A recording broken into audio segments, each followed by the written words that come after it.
Ariane balance tout à Patrick Nebou, Ophélie n'est pas celle qu'elle prétend.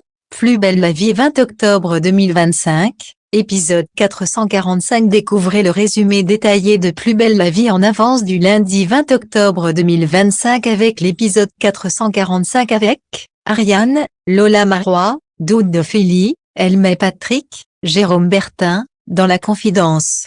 Quels sont les moments forts de l'épisode de Plus belle la vie en avance, TF1 du 20 octobre 2025 en bref PBLV épisode 445 Morgane veut que Laura porte plainte après son agression et obtient l'accord de Patrick pour enquêter. Ariane soupçonne Ophélie d'un double jeu après des révélations sur Eric et Vanessa Kepler. Louis apprend à Jennifer à crocheter une serrure, leur complicité s'installe malgré un échec amusant. Laura reçoit une prédiction macabre d'un SDF, elle mourrait avant la Toussaint. Et plus tard elle retrouve un rat mort dans sa chambre. Ariane pense qu'Ophélie a tué Hugo et confie ses doutes à Patrick.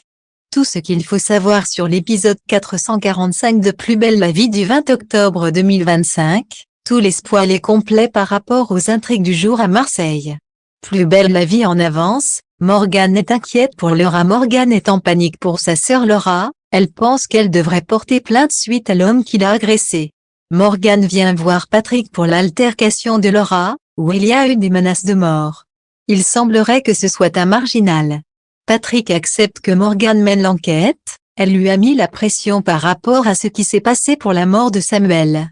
Ariane vient voir Ophélie chez les Vavin pour en savoir plus, car Hugo est dans la nature avec un demi-million d'euros. Sylvie prend la défense d'Ophélie, rappelant qu'elle est une victime. Mais Ophélie frappe fort face à Ariane et révèle que c'est Eric Norman qui a mis la drogue dans la voiture de Victor Vavin, à la demande de Vanessa Kepler. Louis donne des cours à Jennifer pour crocheter une porte, car Barbara ne lui a jamais appris. Jennifer se lance avec les conseils de Louis. La complicité est palpable. Il lui dit qu'elle doit arrêter de parler et se concentrer. Le miracle se produit, ou pas, Jennifer bloque la serrure, et Louis a rendez-vous avec le juge pour qu'on lui retire son bracelet. Jennifer a eu peur qu'il rate son RDV super important, mais Louis a rattrapé la situation in extremis. Ariane donne rendez-vous à Eric sur un banc dans un parc. Elle lui parle des confidences d'Ophélie Kepler. Eric avoue qu'il a rendu quelques services à Vanessa. Il jure que ce n'est pas une histoire d'argent. Il explique que Vanessa Kepler le tient par les couilles, mais il ne peut pas dire pourquoi. Eric demande à Ariane d'arrêter de lui poser des questions, si elle est une amie. Ariane part, troublée, en lâchant, tu fais CH. Morgane dit à Vadim qu'une enquête a été ouverte pour ce qui s'est passé avec Laura. Vadim a assisté à la scène, mais il n'a pas de signe distinctif à donner sur l'agresseur.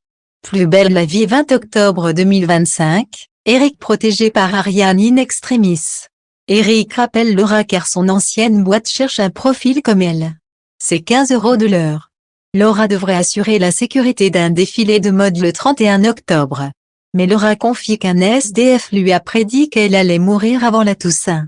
Baptiste, qui entend la conversation au pavillon des fleurs, s'inquiète. Ensemble, ils parlent de légendes mystiques et de mauvais présages. Baptiste lui montre un gris-gris censé la protéger des mauvais sorts qu'il porte sur lui.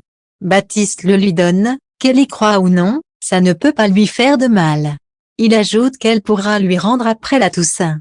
Pendant ce temps, Ariane confie à Patrick que la drogue de Vavin vient de l'indique de Jean-Paul. Elle protège Eric. Patrick demande à Ariane pourquoi elle a réinterrogé Ophélie Kepler. Ariane pense que l'enlèvement était une mise en scène et qu'Ophélie est complice d'Hugo. Ariane formule une autre hypothèse glaçante, Hugo ne réapparaît pas car il est mort, et c'est Ophélie qui l'a tué. Elle ne la sent pas, cette fille, et veut garder un œil sur elle, convaincue qu'elle finira par faire une grosse erreur. Aujourd'hui, Interpol prend le relais pour retrouver Hugo et la rançon. Un peu plus tard, Laura découvre un rat mort dans sa chambre de la résidence Massalia. Elle est prise de panique.